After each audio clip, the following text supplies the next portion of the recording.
ऑस्ट्रालोपिथेकस की आने वाली नई पीढ़ी अब पूरी तरह से खुली धरती की जिंदगी में ढल चुकी थी। यही थे होमो हबिलिस, यानी औजार बनाने वाले पहले इंसान। करीब 24 लाख साल पहले अफ्रीका के वही मैदान अब पहले जैसे नहीं रहे थे। मौसम और भी ज़्यादा सूखा हो चुका था, नदियाँ सिमटने लगी थी और जानवरों के झुंड अब बहुत दूर दूर तक घूमने लगे थे। लेकिन एक एक दिन निकालना आसान नहीं था, क्योंकि खतरा भी चारों ओर मंडरा रहा था। सुबह की धूप पहाड़ियों पर फैल रही थी। गुफा के बाहर कुछ होमो हबिलिस अपने पत्थरों को घिस रहे थे। वो ज्यादा ऊंचे नहीं थे, बस किसी बच्चे जितनी उनकी हाइट थी। शायद 4.5 फीट के थे वो लोग, पर उनके शरीर में फुर्ती थी। हाथ अभी भी लंबे थे, जिससे वो आराम से पेड़ पर चढ़ सकते थे। पैरों की हड्डियां और भी मजबूत हो गई थी। टांगे छोटी थी, पर अब वो सीधा चलना सीख चुके थे। चलते वक्त उनके कदम जमीन पर ठोकते नहीं थे, बल्कि सोच समझकर पड़ते थे, जैसे हर कदम एक नया युग लिख रहा हो। चेहरा अब पहले जैसा नहीं रहा था, थोड़ा अलग हो चुका था। जबड़ा थोड़ा आगे निकला था, पर उतना भारी नहीं था जितने उनके पुराने पूर्वज ऑस्ट्रालोपिथेकस का होता था। दांत छोटे हो गए थे, क्योंकि अब खाना काटने के लिए दांतों पर निर्भर रहना नहीं पड़ता था, क्योंकि उनके पास औजार के रूप में पत्थर थे। लेकिन खुले मैदान में जिंदगी आसान नहीं थी। शिकारी अभी भी मैदान में मौजूद थे। होमो हबिलिस अब सब कुछ समझना और नया नया सीखना चाहते थे। अब ये जीव सिर्फ पत्थर उठाकर नहीं खेलते थे, बल्कि उन्हें तोड़कर औजार बनाते थे। एक नर ने ध्यान दिया कि कुछ पत्थर दूसरों से ज्यादा सख्त होते हैं। उससे एक पत्थर से दूसरे पर चोट मारी, टक की आवाज आई और एक धारदार टुकड़ा अलग हो गया। वो टुकड़ा लेकर एक सूखी लकड़ी के पास गया और उसने उस नुकीले पत्थर से सूखी लकड़ी की छाल काटी। उस दिन उसने समझा कि हम पत्थर को खुद भी आकार दे सकते हैं। सुबह दूसरे दिन होमो हबिलिस का एक झुंड खाने की तलाश में मैदान में निकला। वो तो किसी जानवर के छोड़े हुए शिकार को ढूंढने निकले थे, लेकिन सामने खुले मैदान में कुछ छोटे हिरन दिख रहे थे। सब झाड़ियों के पीछे झुके और धीरे धीरे आगे बढ़े। एक ने पत्थर उठाया और दूसरे ने इशारा किया। जैसे ही हिरन झुंड से थोड़ा अलग हुआ, सब ने अचानक धारदार पत्थर फेंके। एक पत्थर सीधा हिरन के पैर में लगा। वो लड़खड़ाया और भाग नहीं पाया। तभी सब उस पर टूट पड़े और वही उसे मार गिराया। उसके बाद उन्होंने अपने नुकीले पत्थरों से वही उसका मांस काटा और कुछ टुकड़े वही खा लिए, बाकी साथ ले गए। पेट भर चुका था, जीत का एहसास था।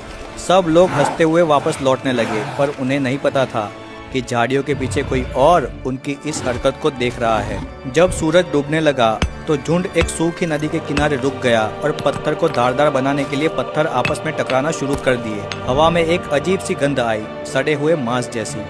एक बूढ़े नर ने सिर उठाकर चारों ओर देखा, लेकिन कुछ नहीं दिखा। तभी झाड़ियों में हलचल हुई और अगले ही पल एक बड़ी दांत वाली बिल्ली ने छलांग लगाई। उसने सबसे पीछे बैठे नर को गर्दन से दबोच लिया और उसे घसीटता हुआ भागने लगा।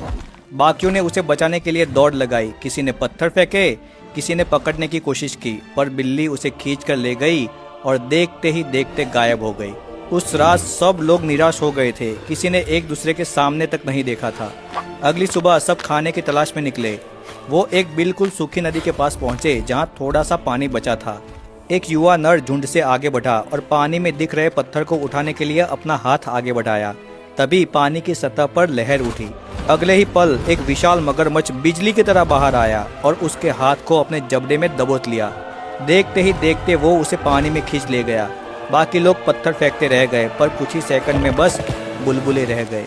एक विशाल मगरमच्छ बिजली की तरह बाहर आया और उसके हाथ को अपने जबड़े में दबोच लिया।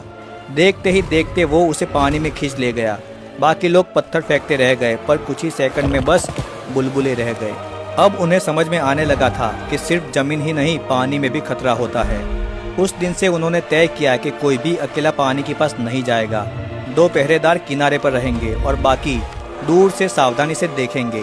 पूरा दिन जमीन पर रहने और शिकार की तलाश के बाद शाम होते ही झुंड ज्यादा खतरा महसूस होने पर बड़े फैले हुए पेड़ों के पास लौट आता था।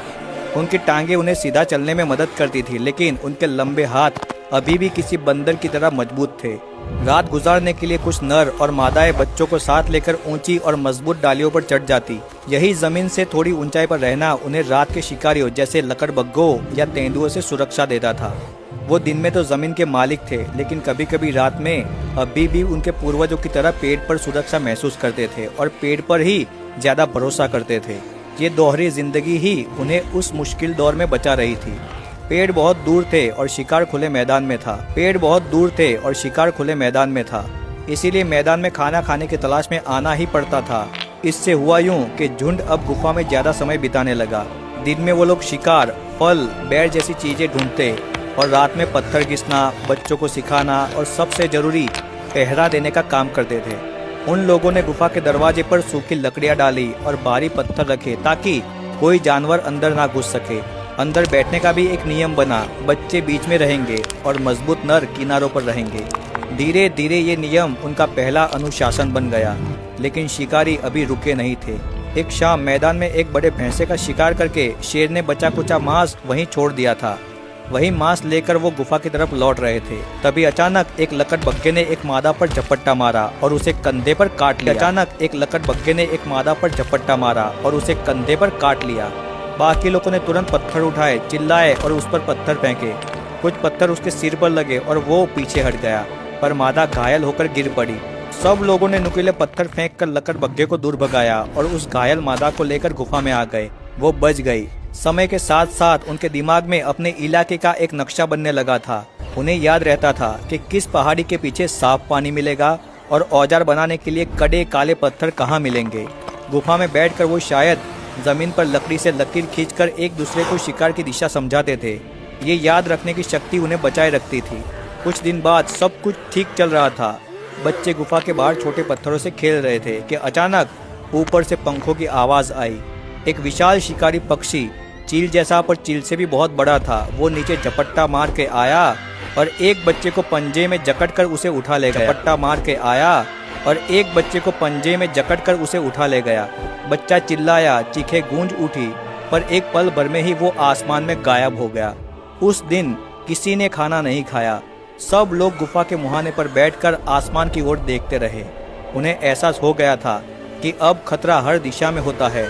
इस खुले मैदान में सरवाइव करना इतना आसान नहीं था। धीरे धीरे होमो हबिलिस ने इन घटनाओं से सीख ली। अब तक वो बड़े जानवरों द्वारा छोड़े गए बचे हुए मांस पर ज्यादा निर्भर रहते थे, पर कभी कभी छोटे शिकार भी वो खुद कर लेते थे। रात में जब गुफा के बाहर कोई तेंदुआ या शेर दहाड़ता तो वो डरते नहीं थे। वो अपने धारदार पत्थरों को जोर जोर से आपस में टकराते और चट्टानों पर मारते। पत्थर से पत्थर टकराने पर एक तेज और डरावनी आवाज निकलती। ये आवाज शिकारियों को चौंका देती थी और दूर भगा देती थी।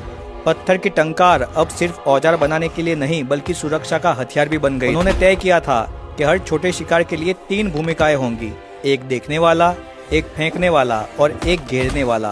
उन्होंने पत्थरों को और ज्यादा नुकीला बनाना सीखा और उनसे तेजी से काटना सीखा।